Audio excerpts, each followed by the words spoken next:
মঞ্চে বসা বাংলাদেশের রাজপথের সংগ্রামী বীর, চরমনাইর সম্মানিত পীর হযরত মাওলানা মুফতি সৈয়দ রেজাউল করিম,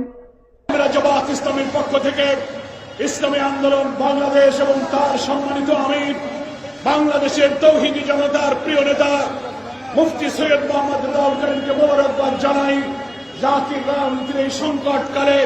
ইসলামী দল শক্তি ঐক্যের কাণ্ডারি হয়ে জাতীয় ঐক্যের পথে তিনি যে অসাধারণ ভূমিকা রেখেছেন, আপনি এগিয়ে চলুন,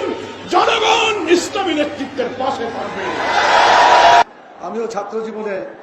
অনেকের কাছে শুনে মনে করতাম যে পীর মানে এর ভিতরে ভেজাল আছে, বেদাত আছে, বিভিন্ন ধরনের চিন্তা আছে। কিন্তু আজকে পীর সাহেবের পাশে বসে তার কথা, তার আচরণ আমার কাছে মনে হয়েছে বাংলাদেশের ইনি পীর নয়, বাংলাদেশে ইসলাম কায়েম করার জন্য এক মহাপীর